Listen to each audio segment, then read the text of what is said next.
UPSC प्रारंभिक परीक्षा में यदि आपसे कोई पूछे कि ऐसा कौन सा टॉपिक है जो पीटी में जिससे हर साल 2 से 3% आना निश्चित है, तो वो टॉपिक है जैव विविधता। इसी में हॉटस्पॉट, IUCN रेड लिस्ट और जीवों के बारे में प्रश्न पूछे जाते हैं, या फिर कभी कभी कानूनी संस्था के बारे में। हर साल इनसे 2 से 3% पूछना निश्चित है।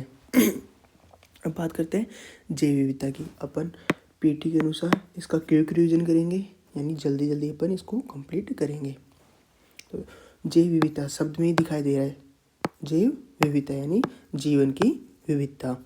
तो परिभाषा क्या होगी? पृथ्वी पर जीवन की समग्र परिवर्तनशीलता और प्रचुरता को संदर्भित करती है। क्या करती है? जैव विविधता। क्योंकि विविधता यानी डाइवर्सिटी होती है ना, तो परिवर्तनशीलता को यह संदर्भित करती है। अच्छा, विविधता किस प्रकार की हो सकती है? देखो, ये अपना गांव का क्षेत्र है मान लो, तो गांव के क्षेत्र में ये अपना खेत होगा, ये अपने गांव का जलाशय होगा, ये अपने खेत में अपन ने गेहूं भी उगा रखा है, चावल भी उगा रखा है। तो जो चावल है, चावल अलग अलग किस्मों का हो सकता है ना, यानी उसमें चावल है एक प्रजाति एक ही है, लेकिन उसकी आनुवंशिक गुण अलग अलग होते हैं, है ना। अलग अलग किस्मों के बासमती चावल हुआ या दूसरे अलग चावल हुए, या जैसे उसी प्रकार गेहूं की भी अलग अलग वेराइटी होती है। तो जो किसी एक प्रजाति के आनुवंशिक गुणों में जो परिवर्तन होता है ना, उसको क्या बोलते हैं? उसको बोलते हैं आनुवंशिक विविधता। कि अपने गुणों की वजह से, प्रजाति एक ही है चावल, लेकिन उसके गुणों की वजह से उसमें विविधता है, तो उसको आनुवंशिक विविधता बोलते हैं। ये अपना खेत था, खेत एक विशिष्ट क्षेत्र है। अब इसमें अपन ने गेहूँ, चावल, जौ, चना, ये जो अलग अलग प्रजातियाँ उगा रखी है ना, तो इन प्रजातियों की अलग अलग संख्या को ही प्रजाति विविधता बोलते हैं। यानी एक खेत था, खेत में अलग अलग प्रजातियाँ हैं। अब बात करेंगे अपना गांव। ये अपना गांव पूरा पारिस्थितिकी है मान लो, तो इसके अंदर खेत वाली अलग अलग प्रजातियाँ हो गई, दूसरी प्रजातियाँ हो गई, जल में रहने वाली अलग अलग जीवों की प्रजातियाँ हो गई। तो जब अपन पूरे पारिस्थितिकी तंत्र की विविधताओं की बात करेंगे, चाहे उसमें खेत की विविधता आ गई, या कोई अपना गांव का वन हो गया उसकी विविधता आ गई, या जलाशय की विविधता आ गई, तो इन सभी विविधताओं को पारिस्थितिक तंत्र की विविधता बोलते हैं। अब बात करते हैं इसका मापन कैसे करेंगे इन जैव विविधता का। इसका मापन के लिए पहले एक एग्जाम्पल के थ्रू समझो। अपन अपने परिवार का उदाहरण लेके समझते हैं। टॉप पर हो गए अपने दादाजी या दादा दादी, इसके एक हो गए अपने पिता, दूसरे हो गए अपने चाचा जी। अब पिता की भी संतानें हैं, चाचा जी का भी अपना परिवार है। तो जो जैव विविधता मापने का जो तरीका है एल्फा, एल्फा में अपन क्या नापेंगे? जो अपने पिताजी हैं, पिताजी का पूरा परिवार है, उसमें अपने भाई बहन वगैरह, इनमें जो अपनी विविधता है उनकी संख्या को नापेंगे। कि जो पिताजी था उसके परिवार में जो विविधता वगैरह है उसकी संख्या को नापेंगे। और जो बेटा होता है उसमें अपने पिताजी का जो भाई था, चाचा जी, इसकी संख्या के बीच में तुलना करेंगे कि अपने पिताजी के 3-4 पुत्र हैं और चाचा जी के 2 पुत्र हैं। तो ये 2 पिताजी और चाचा जी की जो विविधता का अपन ने संख्या का और इनकी संरचना का जो अंतर देखा, ये होती है बीटा विविधता। एल्फा में केवल एक प्रजाति के अंदर की देखते हैं ना, उसमें प्रजाति कौन हो गई? अपनी पिता वाली प्रजाति हो गई। बीटा में 2 की देखेंगे, मतलब अलग अलग कोई भी जो अलग अलग है, अपना पिताजी हो गया और दूसरा चाचा जी हो गया, तो इनकी अलग अलग की विविधता देखेंगे, तो होती है बीटा। अब पिताजी और चाचा जी ये दोनों कहाँ पर रहते हैं? दादाजी के साथ रहते हैं ना। तो अब जब पूरे पारितंत्र की बात करते हैं, यानी पूरे घर की बात करेंगे, तो अपन दादाजी के परिवार को देखेंगे ना। कोई व्यक्ति देखेगा कि ये दादाजी है, इनके परिवार में कौन कौन रहता है, तो वो पिताजी का भी देखेगा और चाचा जी का भी देखेगा। तो जब दोनों को मिला के एल्फा और बीटा को मिला देंगे तो वो आएगी गामा। तो सिंपल है, अल्फा बीटा क्या होती है? पारितंत्र के भीतर प्रजातियों की कुल संख्या, यानी एक पारितंत्र के बीच की हो गई। बीटा हो गया अलग अलग आवासों के बीच की प्रजातियों की संरचना में परिवर्तन, यानी पिताजी के साथ साथ चाचा जी भी शामिल हो गए। पिताजी और चाचा जी मिलके गामा का निर्माण करते हैं, यानी बड़े भौगोलिक क्षेत्र में पाई जाने वाली कुल प्रजातियों की संख्या, जिसमें एल्फा और बीटा शामिल है। अच्छा, जो बीटा रहता है जो अलग अलग आवासों में है ना, जैसे मान लो ये हो गया एक पारितंत्र हो गया और दूसरा होगा विपारितंत्र हो गया।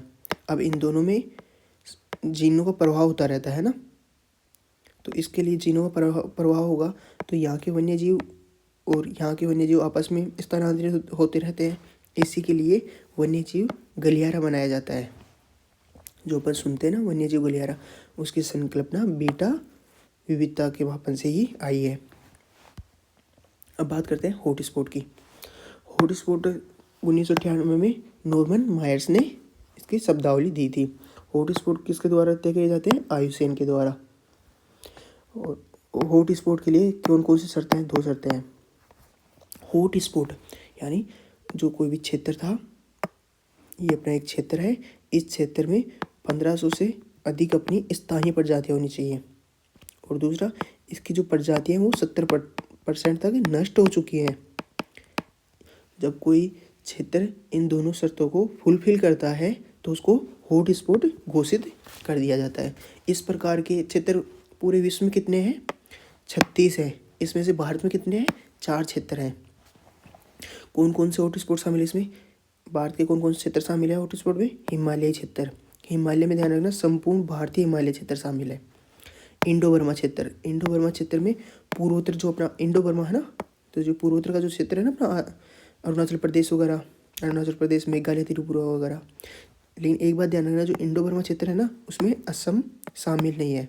और इसकी एक और विशेषता है इंडो बर्मा क्षेत्र की कि यहाँ की सर्वाधिक जो जैव विविधता है उसमें से 95% संकटग्रस्त की स्थिति में है।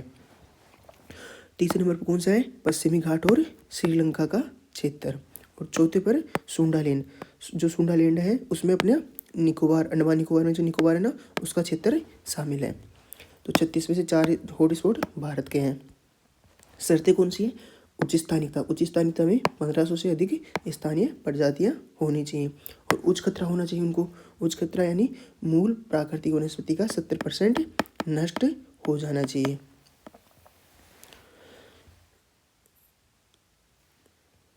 आपसे कोई पूछे कि हॉटस्पॉट उस क्षेत्र को घोषित करते हैं जिसमें 1500 से अधिक प्रजातियां होनी चाहिए और उसकी 70% अभी बची रहनी चाहिए, नष्ट नहीं हुई, केवल 30% नष्ट हो चुकी हो, तो वो गलत है, उल्टा हो गया।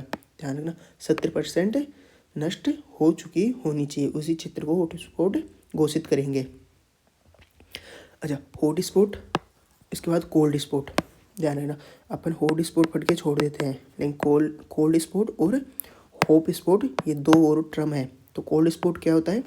जिसमें चरम भौतिक वातावरण होना चाहिए, यानी जैसे कोई बर्फीला क्षेत्र है, जो ध्रुवीय क्षेत्र होता है जहाँ पर अधिक बर्फ होती है, या रेगिस्तान का कोई क्षेत्र हुआ जहाँ पर अत्यधिक तापमान होता है, यानी चरम परिस्थिति है ना, वहाँ पर चरम वातावरण है वहाँ पर। तो चरम वातावरण में जो जीव रह पाते हैं, या जो क्षेत्र है चरम वातावरण का, यानी कम या उच्च तापमान या दबाव हुआ या असामान्य कोई रासायनिक क्रिया होती है वहाँ पर, यानी ऐसी जगह हो जहाँ पर रहना मुश्किल होता है।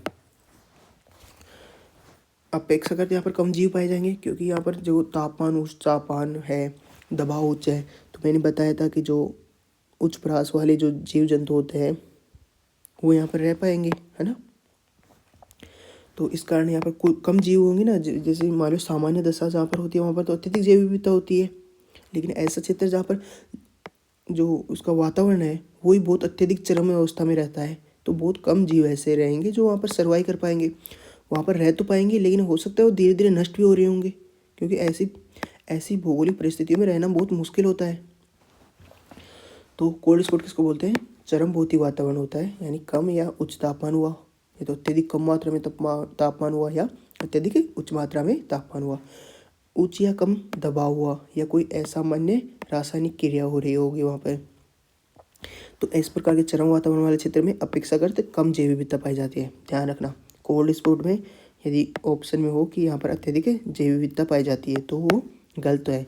यहाँ पर अपेक्षाकृत कम जैव विविधता पाई जाती है। और किस प्रकार की जैव विविधता पाई जाएगी? क्योंकि यहाँ पर रहना बहुत ही मुश्किल है, तो या तो कोई संकटग्रस्त की स्थिति में होगा या बहुत ही दुर्लभ होगा, यानी बहुत कम है, वो कम दिखाई देता है, तो या तो संकटापन्न अवस्था में होगा या दुर्लभ प्रजातियाँ होंगी।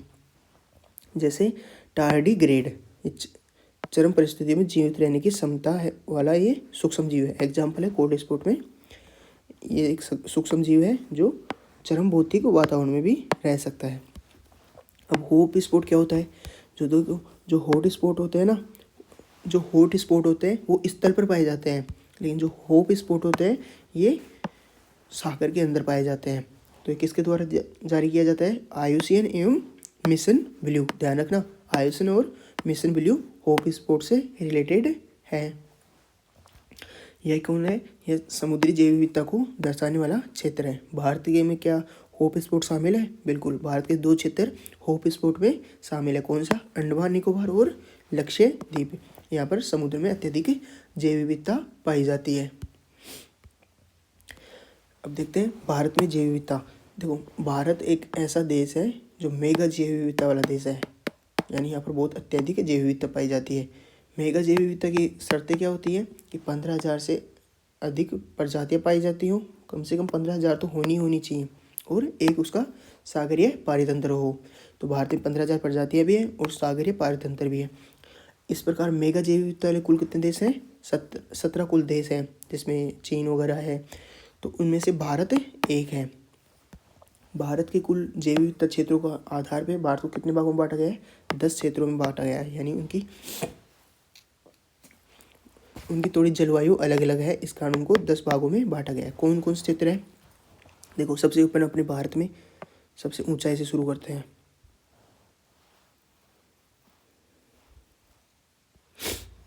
ये अपना भारत है, ध्यान रखना। तो भारत में सबसे ऊपर कौन सा हिस्सा है? जो लद्दाख वगैरह है, लद्दाख, सिक्किम, और एक जो सिक्किम का ऊपरी क्षेत्र है जहाँ पर अत्यधिक ठंड रहती है, उसको बोलते हैं ट्रांस हिमालय, है ना। तो भौगोलिक क्षेत्रों में पहला आ गया ट्रांस हिमालय, उसके बाद पूरा हिमालयी क्षेत्र आ गया। हिमालय से क्षेत्र से नीचे का कौन सा क्षेत्र है? हिमालय के बाद गंगा वगैरह है ना, तो ये हो गया गंगा का क्षेत्र, ये हो गया गंगा का क्षेत्र। इससे ऊपर थी हिमालय, और हिमालय से ऊपर अपना ट्रांस हिमालय। अच्छा, गंगा के मैदान और बिल्कुल अपने पश्चिम में जो राजस्थान है वहाँ पर कौन सा है? थार का मरुस्थल। तो कौन सा क्षेत्र हो गया? ये थार का मरुस्थल का क्षेत्र हुआ। गंगा के मैदान और थार के मरुस्थल के बीच में कौन सा क्षेत्र पाया जाता है? अर्धशुष्कीय क्षेत्र, है ना, जो जहाँ पर राजस्थान के और हरियाणा या पश्चिमी यूपी के जो क्षेत्र हैं। देखो, गंगा के मैदान में बारिश होती है और थार के मरुस्थल में नहीं होती, लेकिन और यहाँ पर बीच की बारिश रहती है, इसका नहीं है अर्धशुष्क क्षेत्र है। गंगा का मैदान हो गया, अर्धशुष्क क्षेत्र हो गया, थार का मरुस्थल हो गया। थार के मरुस्थल से जब अपन नीचे आएंगे,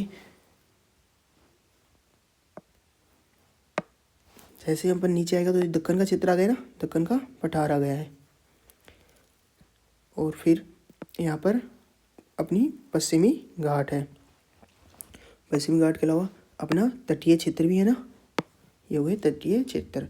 और अपने पास लक्षद्वीप, अंडमान और निकोबार है। तो कौन कौन से अपने क्षेत्र हो गए? ऊपर ट्रांस हिमालय, फिर हिमालय क्षेत्र हो गया। हिमालय से नीचे आएंगे तो गंगा का मैदान है।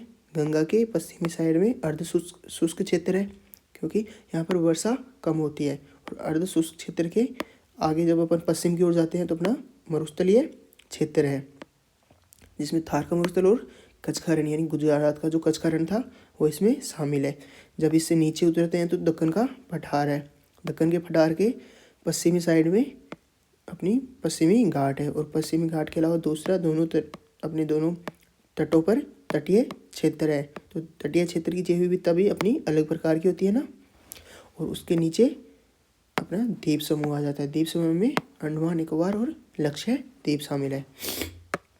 तो ये अपने 10 जैव भौगोलिक क्षेत्र हैं, यानी ऐसे क्षेत्र जिनकी एक अलग विशेषता है और वहाँ पर अलग प्रकार के जीव पाए जाते हैं।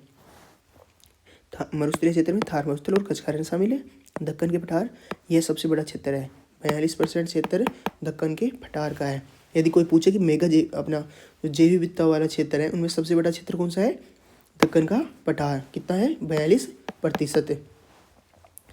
तटीय क्षेत्र में मैंग्रोव और प्रवाल भित्तियाँ पाई जाती हैं। मैंग्रोव और प्रवाल की भित्तियों के बारे में मैंने पहले बता दिया है। पश्चिमी घाट, इसकी क्या विशेषता है? यहाँ पर अत्यधिक वर्षा होती है और ये हॉट स्पॉट में शामिल है। और द्वीपीय समूह में कौन कौन है? अंडमान निकोबार और लक्षद्वीप।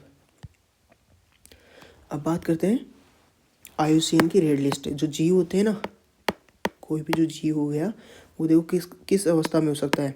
या तो वो अत्यधिक मात्रा में है, या फिर अत्यधिक कम मात्रा में है, या उसके ऊपर बहुत अत्यधिक खतरा हो रहा है, या वो विलुप्त हो चुका है। तो इस प्रकार की 9 अवस्थाओं में जब बांटा जाता है, किसके द्वारा? IUCN के द्वारा इसकी एक रेड लिस्ट जारी करती है जो जीवों को इन अवस्थाओं में बांटती है। देखो इससे फ़ायदा क्या होगा अपने को? यदि अपने को पता चल जाए कि कौन सा जीव किस अवस्था में है, यानी कौन सा संकटग्रस्त की अवस्था में है और कौन सा विलुप्त होने के बिल्कुल कगार में है, तो अपन उनका उसी अनुसार संरक्षण कर पाएंगे ना। इसलिए इस रेड लिस्ट का महत्व है। कौन जारी करता है? IUCN कौन है? International union for conservation of nature. कब स्थापना हुई थी इसकी? 1948 में। और इसके द्वारा जो रेड लिस्ट जारी की जाती है वो कब स्थापना हुई इसकी? 1964 में। रेड लिस्ट क्या है? संरक्षण स्थिति का वैश्विक पैमाना है, जो ये तय करता है कि कौन सा जीव अब संकटग्रस्त की अवस्था में है या कौन सा विलुप्त होने के कगार पे है। तो इन 9 प्रकार से बांटते हैं उनको। कब जारी हुआ था? 1964 में। अब जब अपन कोई भी जीव संकटग्रस्त अवस्था में है या विलुप्त होने के कगार में, किससे पता चलेगा? उसके संसाधनों के आधार पे। यदि किसी जीव के संसाधन नष्ट होते जा रहे हैं, उसके जीवन यापन के संसाधन नष्ट हो रहे हैं, तो वह जीव भी नष्ट होने के कगार में पहुंच जाएगा। तो जीवों और उनके संसाधनों के संबंध के आधार पर रेड लिस्ट जारी की जाती है। कितनी श्रेणियों में बांटा जाता है? 9 श्रेणियों में। पहली, या तो विलुप्त हो चुका है, एक्सटेंट, या दूसरा क्या हो सकता है? देखो कुछ जीव होते हैं जो वनों में तो विलुप्त हो चुके हैं, लेकिन अपन उनको बचा के रखे हुए हैं। कहाँ पर? किसी जीन वाले क्षेत्र में या चिड़ियाघर वाले क्षेत्र में, जहाँ पर उनको जो प्राकृतिक सीमा थी उसके बाहर अपन अपने मानवीय क्षेत्रों में उसको बचा कर रख रखे हैं। तो पहला हो गया विलुप्त। विलुप्त होने के बाद में कहाँ से विलुप्त होगा? वन से विलुप्त हो गया। एक तो पूरा बिल्कुल विलुप्त हो चुका है। यदि बिल्कुल विलुप्त नहीं हुआ तो हो सकता है कि अपन उसको अपनी प्राकृतिक सीमा के बाहर कैद करके रख रखे हों। जैसे चिड़ियाघर वगैरह में रहते हैं ना कुछ जीव, जो वन में तो पाए नहीं जाते लेकिन चिड़ियाघरों में और उनमें पाए जाते हैं। तो वन में विलुप्त को क्या बोलते हैं? Extent in the wild. अच्छा, अब वन में विलुप्त हो चुका है लेकिन प्राकृतिक सीमा के बाहर है। उसके अलावा क्या कौन सी अवस्था होगी? अब वन में तो मौजूद है लेकिन बहुत अत्यधिक संकटग्रस्त अवस्था में है, यानी गंभीर रूप से संकटग्रस्त है। इसकी क्या विशेषता है इसकी? कि जनसंख्या 10 वर्षों में 90% इसकी गिरावट आ चुकी है और जो वयस्क जनसंख्या वो 50 से कम है। तो इनको क्या बोलते हैं? गंभीर रूप से संकटग्रस्त की अवस्था में रखते हैं, यानी क्रिटिकल इंडेंजर्ड। इसको किससे निरूपित करते हैं? CR से। आपको याद क्या रखना है? CR ध्यान रखना। इसके बाद गंभीर रूप से संकटग्रस्त नहीं है लेकिन फिर संकटग्रस्त की अवस्था में है, उसमें जनसंख्या को में 10 वर्षों में 70% की गिरावट आ जानी चाहिए और उसकी जो व्यस्त जनसंख्या है वो 250 से कम है। इसको कौन सी कैटेगरी में रखते हैं? संकटग्रस्त, यानी इंडेंजर्ड। इसको EN से निरूपित करते हैं। इसके बाद दुर्लभ प्रजाति, यानी बहुत कम दिखाई देने वाली। इसकी जनसंख्या में 10 वर्षों में 50% की गिरावट आ जाती है और व्यस्त जनसंख्या 1000 से कम है। इसको कौन सी कैटेगरी में रखते हैं? दुर्लभ प्रजातियों में, यानी वल्नरेबल। इसको VU से संदर्भित करते हैं। इसके बाद संकटापन्न अवस्था में, यानी अभी दुर्लभ नहीं हुई है लेकिन इसको संरक्षण की आवश्यकता है। यदि अपन इसका संरक्षण नहीं करेंगे तो ये कुछ समय पश्चात संकटग्रस्त हो सकती है। नियर थ्रेटेंड, यानी अभी इसको नुकसान नहीं है, यानी संकट में नहीं है लेकिन जल्दी ही आ सकता है, नियर थ्रेटेंड। फिर उसके बाद कम चिंताजनक, यानी अभी काफ़ी उसकी जनसंख्या मौजूद है तो इतनी चिंता की आवश्यकता नहीं है, उसको लिस्ट कंसर्न, यानी चिंताजनक नहीं है। अपर्याप्त डेटा, यानी किसी जीव के बारे में जब डेटा नहीं होता तो उसको अपर्याप्त डेटा वाली कैटेगरी में रखते हैं। और बहुत सारे जीव या प्रजातियां ऐसी हैं जिनका मूल्यांकन भी नहीं किया गया। ऐसा तो है नहीं है ना कि अपन विश्व में जितनी जीव और प्रजातियां पाई जाती हैं उनका सबका मूल्यांकन कर लिए, पॉसिबल नहीं है ना। तो कुछ ऐसे जीव होते हैं या प्रजातियां हैं जिनका मूल्यांकन नहीं किया, उसको मूल्यांकन नहीं वाली कैटेगरी में रखा जाता है। तो एक बार दोबारा क्विकली देख लो।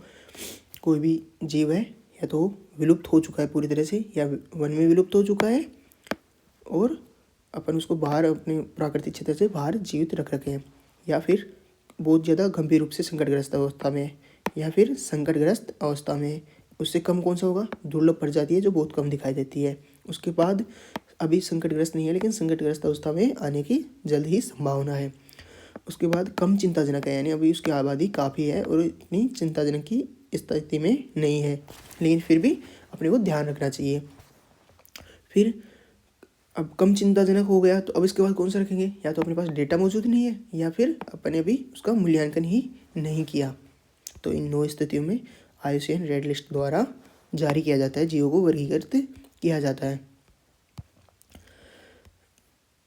अच्छा, इसका महत्व क्या है IUCN रेड लिस्ट का? देखो, IUCN रेड लिस्ट को विज्ञान से नीति पाइपलाइन बोलते हैं। विज्ञान से नीति क्यों?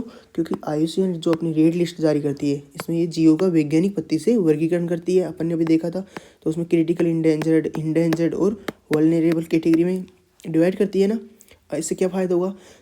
स्थानीय जो सरकार होगी उसको पता चल जाएगा कि मेरे क्षेत्र में ये जीव पाया जा रहा है और ये जीव भी संकटग्रस्त अवस्था में है। तो स्थानीय सरकार उसके लिए कानून बना लेगी ताकि उस जीव का संरक्षण किया जा सके। तो विज्ञान के द्वारा वर्गीकरण किया जा रहा है और सरकार के द्वारा नीति बना के उसका संरक्षण किया जा रहा है, इसलिए इसको विज्ञान से नीति पाइपलाइन भी बोलते हैं। विज्ञान क्या है? IUCN द्वारा CR क्रिटिकल, इंडेंजर्ड और वल्नरेबल कैटेगरी में विभाजित करना। फिर इसके आधार पे कानून बनाते हैं। वैश्विक स्तर पर कौन कौन से कानून है जीवों के संदर्भ में? साइट्स, और ये साइट्स क्या करती है? क्रिटिकल, इंडेंजर और इंडेंजर्ड को लगभग पृष्ठ 1 में रखती है। साइट क्या करती है? अपनी एक अलग अलग कैटेगरी जारी करती है, कैटेगरी 1, कैटेगरी 2, कैटेगरी 3। फिर उसमें ये वर्गीकृत कर देती है कि इन जीवों को अपन कैटेगरी 1 में रखेंगे। कैटेगरी 1 में रखने का मतलब है कि अत्यधिक मात्रा में अपन उनको संरक्षण करेंगे। भारत में राष्ट्रीय कानून कौन कौन से हैं? WPA जो वन्यजीव अधिनियम है 1972 वाला। और ध्यान रखना, इसकी जो अनुसूची 1 है उच्चतम कानूनी संरक्षण है, यानी कोई जीव बहुत अधिक संकटग्रस्त अवस्था में है IUCN की रेड लिस्ट के द्वारा, तो उसको अपन इसकी अनुसूची 1 में रखेंगे।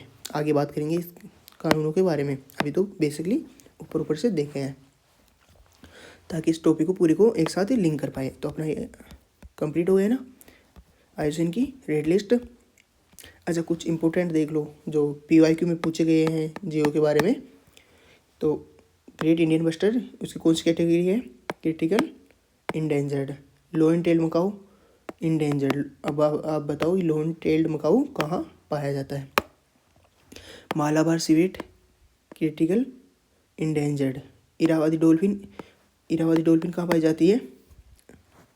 ब्लूफिन महासिर लिस्ट कंसर्न की स्थिति में आ गया। ब्लूफिन महासिर, ध्यान रखना इंपॉर्टेंट है। क्यों इंपॉर्टेंट है?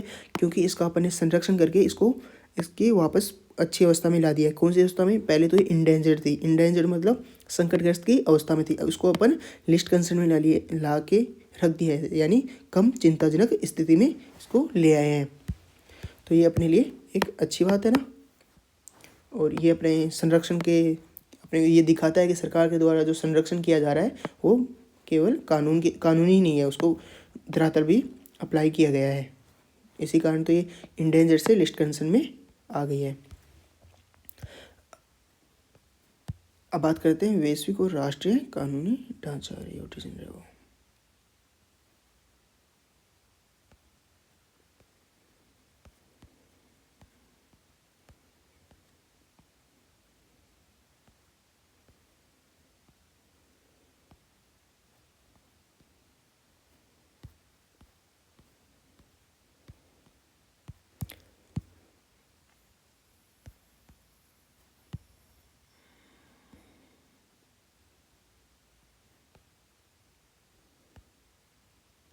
अच्छा, एक बार क्विकली देख लो, बाकी अपन कानून के बारे में नेक्स्ट टॉपिक में करेंगे। जो भारत का जो जैव विविधता जो इम्पोर्टेंट है इसके बारे में नेक्स्ट टॉपिक में करेंगे। अंतर्राष्ट्रीय स्तर पर कौन कौन से कानून हैं उनको देख लेते हैं। देखो, 1992 में एक पृथ्वी शिखर सम्मेलन किया गया था, आपको सबको पता होगा कहाँ पर? रियो डी जेनेरो में किया गया था। उसको कौन सा बोलते हैं? पृथ्वी शिखर सम्मेलन बोलते हैं। इसके द्वारा 3 प्रकार के अलग अलग कानून आए थे। अपन उसको लास्ट में, जब इन्वायरमेंट के लास्ट वाले टॉपिक में कंप्लीट करेंगे बिल्कुल डिटेल से। जिसमें जो कोप समिट होता है ना, आपने हर बार सुना होगा कोप समिट, ये दुबई में हुआ है, भारत में हुआ है। तो इनकी कोप के में कौन कौन सा महत्वपूर्ण है उसके बारे में अपन लास्ट वाले में जब कानून की बिल्कुल बात करेंगे कि सभी संस्थाओं की बात करेंगे तब क्लियर करेंगे।